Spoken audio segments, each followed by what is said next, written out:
हाय। तो हमारा आज का वीडियो इज अबाउट 3 बिल जिन्होंने तोड़ दिया है सबका दिल। वाह वाह वाह वाह, क्या शायरी गई। तो आखिर क्या है इन बिल में कि सारे के सारे किसान जो है वो सब सड़कों पे निकल आए, ट्रैक्टर लेके सड़कों पे घूम रहे हैं। तो हम जानेंगे आज के इस वीडियो में कि क्या है इस बिल में, क्यों सब लोग इसका विरोध कर रहे हैं। तो पहले भारत के बारे में जानना जरूरी है। हमारा जो भारत है उसमें लगभग बहुत बड़ा 68% लोग आज भी एग्रीकल्चर यानी कि खेती बाड़ी करते हैं। और उससे भी ज़्यादा आश्चर्य की बात क्या है कि सिर्फ 19% जो है हमारा जीडीपी में कंट्रीब्यूशन है इस एग्रीकल्चर सेक्टर का। अब जो बेचारा किसान खेतीबाड़ी करता है वो खुद गरीब है।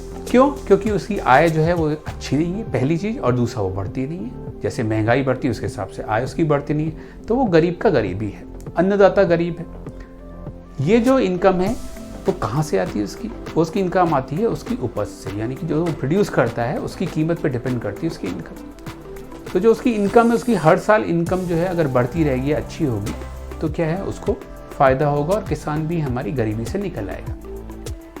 जो उसको प्रोड्यूस है उसके साथ एक बहुत बड़ी समस्या क्या है कि अगर मान लीजिए फसल बहुत अच्छी हो जाए तो क्या हो, प्राइस गिर जाते हैं। अगर फसल कम हो तो प्राइस ऊपर हो जाते हैं। और भी बहुत सारे कारण जिसके वजह से उसका जो प्राइस है यानी कि कीमत है वो ऊपर नीचे होती रहती है। वो उसकी एक बहुत बड़ी समस्या है। अब क्योंकि बहुत बड़े लोग जो है नंबर में हमारे खेती बाड़ी कर रहे हैं, तो सरकार को भी ये लगा कि नहीं, ये तो जेन्युइन समस्या है। तो उस समस्या को दूर करने के लिए सरकार ने एक सॉवरेन गारंटी जो है वो दी। क्या दी? उन्होंने एक मिनिमम सपोर्ट प्राइस का कॉन्सेप्ट निकाला, यानी कि इंट्रोड्यूस कर दिया। क्या होता है मिनिमम सपोर्ट प्राइस? एक उन्होंने मिनिमम प्राइस सेट कर दिया हर जो खेती में जो उपज होती है उनकी, जिसमें कुछ ये फसलें शामिल हैं, उनमें एमएसपी मिलता है, यानी कि मिनिमम सपोर्ट प्राइस मिलता है। उसके नीचे अगर कीमत हो जाएंगी तो सरकार क्या करेगी, सरकार एमएसपी पे किसानों से उनकी जो उपज है यानी कि जो प्रोड्यूस है, फार्म प्रोड्यूस है, खरीद लेगी। तो अब एमएसपी को मूर्त रूप देने के लिए यानी कि इम्प्लीमेंट करने के लिए पूरा स्ट्रक्चर चाहिए था। तो उन्होंने क्या करा, एग्रीकल्चर प्रोड्यूस मार्केटिंग कमेटी यानी कि एपीएमसीज बनाई, जिनको कि हम लोग मंडी बोलते हैं। और मंडियां क्या करती हैं, मंडियां जो हैं ये उनके जो प्रोड्यूसर को ऑप्शन करती हैं, एजेंट्स को लाइसेंस देती हैं जो उनके बिहाफ पे काम करते हैं। तो किसान क्या करता है कि वो अपना प्रोड्यूस जो है वो लेके आता है और अपने एजेंट के यहाँ उसको अनलोड कर देता है। अब एजेंट की जिम्मेदारी कि उसकी वो सफाई करे, उसको डिस्प्ले करे, उसका ऑप्शन करे। जो भी खरीदार आता है उसमें से जो कमीशन है वो उसको चार्ज करना होता है, और जो किसान का जो पैसा होता है वो किसान को मिल जाता है। तो किसानों को हर हाल में मंडियाँ जाके अपना सामान बेचना होता है। कोई भी बड़ा कारोबारी अगर उन प्रोड्यूस को खरीदने आता है तो उसको एजेंट से खरीदना होता है। तो मंडियों में जो है एजेंट बड़े इंपॉर्टेंट है, जिनको हम लोग आड़ती भी कहते हैं। और ये आड़तिये जो होते हैं इनका किसानों से बहुत ही खास संबंध होता है, और ज़रूरत पड़ने पे इनकी फाइनेंशियल हेल्प भी करते हैं, यानी कि पैसों से भी मदद करती है। और एक आड़तिया जो है कम से कम 100-125 जो किसान हैं उनके संपर्क में रहते हैं। अब क्योंकि सरकार ने हमारी ये चीज़ बनाई है तो उसको कुछ लेने का भी हक है। तो जो मंडी समिति जो होती है वो टैक्स भी लगाती है और फीस भी चार्ज करती है। सरकार ने कमीशन बनाया है, कौन तय करेगा इसकी कीमत, एमएसपी जो है उसके लिए, ये है commission for agriculture cost and price, CACP, जो एमएसपी डिसाइड करती है हर साल और सरकार को रिकमेंड करती है कि कितना एमएसपी होना चाहिए।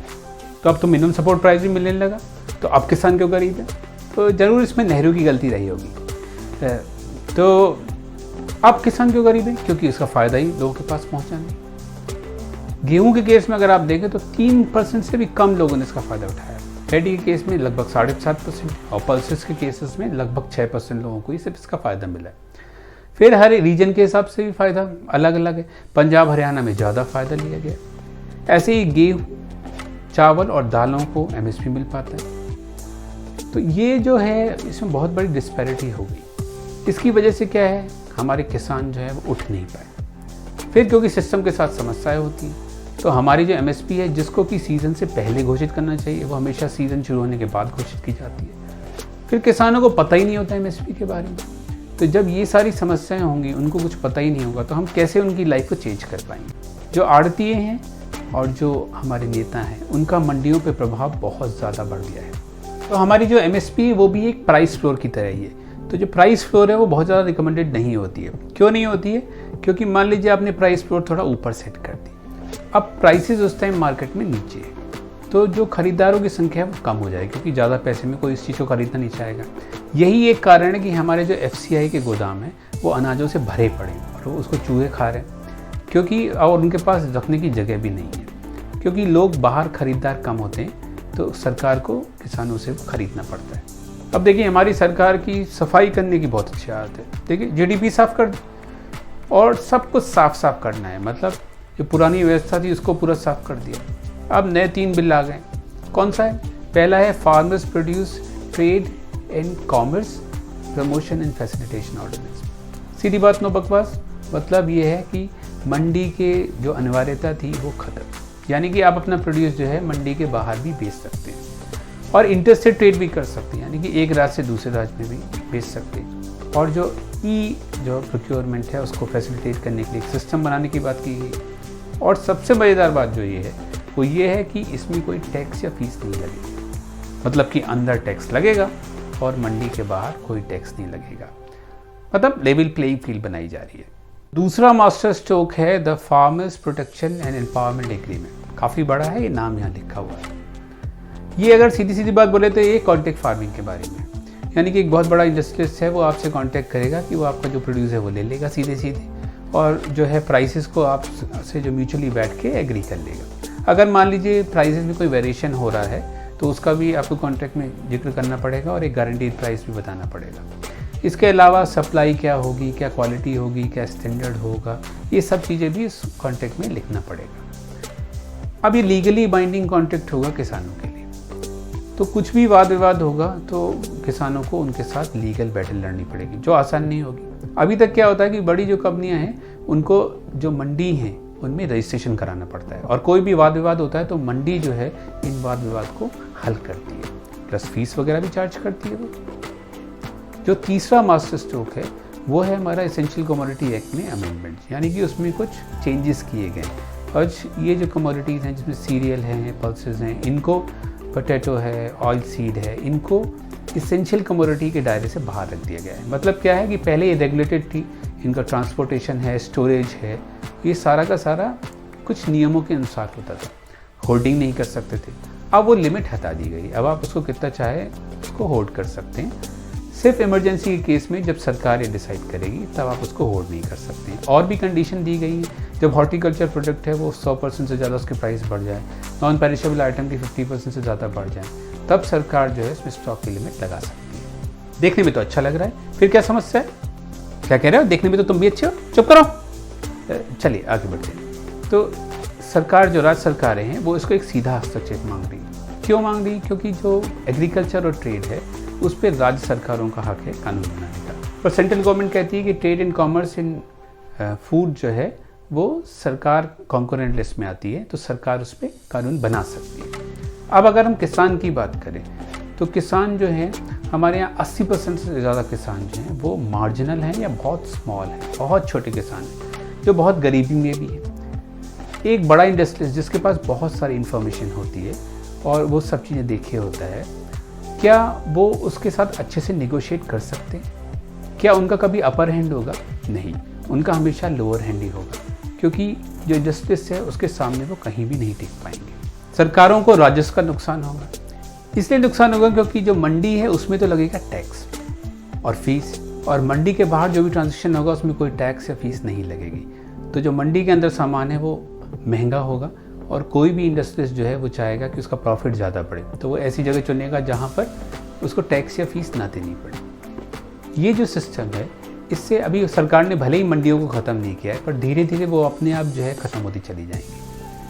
फिर जो वाद विवाद के केस में क्या होगा, कॉन्सिलिएशन बोर्ड बनाएगा SDM जो है उस जिले का, और जो उसका जो डिसीजन होगा वो बाइंडिंग होगा, यानी कि वो किसान जो है वो सिविल कोर्ट में जाके उसके खिलाफ कोई भी अपील नहीं कर सकता है, जो अपने आप में एक समस्या बन जाएगी उसके लिए। सरकारें जो है फूड सिक्योरिटी के बारे में भी कंसर्न है, क्योंकि उनके पास कोई इन्फॉर्मेशन नहीं रहेगी कि कितना स्टॉक है। अब हम व्यापारियों की बात करें, यानी कि बिजनेसमैन की बात करें, तो इंडिया में जो राजनीति है वो बहुत ही अनसर्टेन है।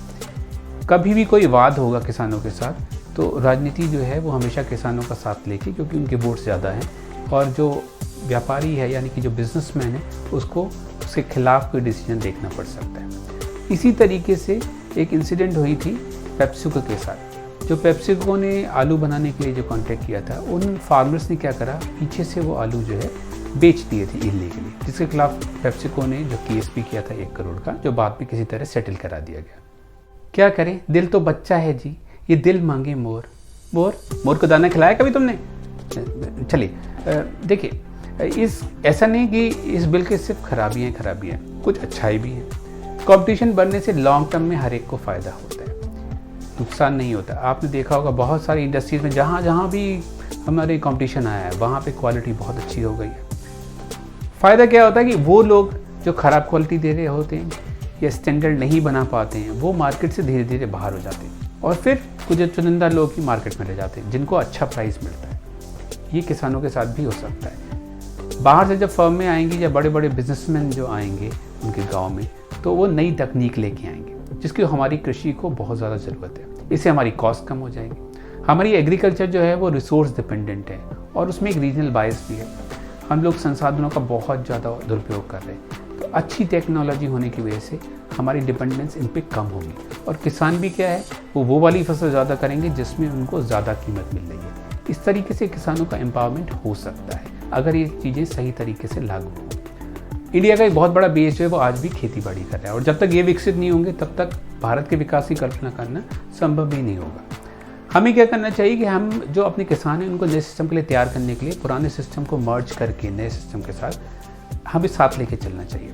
हमें हमारी जो मंडी समितिज़ हैं उनको और ज़्यादा प्रोफेशनल बनाना चाहिए जिससे वो किसानों को तैयार कर सकें इन सब चीज़ों के लिए और उनको इन्फॉर्म बना सकें। तभी हमारे जो किसान हैं वो बड़े बड़े इंडस्ट्रीज़ के साथ नेगोशिएट अच्छे से कर पाएंगे, क्योंकि मंडी समिति जो है वो फिजिकली प्रेजेंट हर जगह नहीं है, तो उसके लिए उनको जो प्राइवेट वेयर हाउसिंग फैसिलिटीज़ हैं उनकी भी सहायता लेनी चाहिए।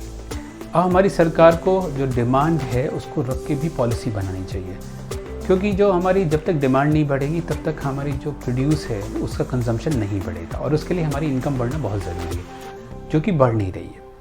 जब इनकम बढ़ेगी तो हमारी प्रोड्यूस जो है उसकी कंजम्पशन भी ऑटोमेटिकली बढ़ जाएगा और इससे किसान जो है उनको भी फ़ायदा होने वाला है। हमें जो है हमारे किसानों को एक्सपोर्ट ओरिएंटेड प्रोडक्ट यानी कि एक्सपोर्ट जो कर सकें वैसा प्रोड्यूस बनाने के लिए भी तैयार करना चाहिए। वो तभी हो पाएगा जब वो हमारे इंटरनेशनल क्वालिटी का जो प्रोडक्ट है वो बना सकें कॉम्पिटिटिव कॉस्ट पर, और उसके लिए नई तकनीकी आना बहुत ज़रूरी है। हालांकि विकसित राष्ट्रों में भी ऐसा किया गया है, पर वहाँ पे भी आज सरकार बहुत सारी सब्सिडी दे रही है फार्मिंग के लिए, जो WTO में एक बहुत बड़ा इशू है। अगर उनको बहुत ज़्यादा फ़ायदा हो रहा होता तो सरकार उनको सब्सिडी ना दे रही होती। तो हमें इन सब चीज़ों का भी ध्यान रखना चाहिए। एक तरह हमारी जो सरकार है उसकी हर धर्मिता जो है उसने भी इस बिल के लिए रोड़ा अटकाया है, क्योंकि हमारी सरकार ने विपक्ष से और जो किसान हैं उनसे कोई भी कंसल्टेशन या विचार विमर्श नहीं किया है, जिसकी वजह से जो स्थिति है जो इस तरह की हो गई है। चलिए अंत में हम फिर वही बात करते हैं जो हम हर बार करते हैं। अगर आपको ये वीडियो पसंद आया हो तो इसको लाइक करिए, शेयर करिए और हमारे चैनल को सब्सक्राइब करिए। बेल आइकन प्रेस करने से आपके पास नोटिफिकेशन भी आएंगे। अब हम आपसे मिलेंगे अगले वीडियो में, तब तक के लिए अपना ख्याल रखिए। Bye bye.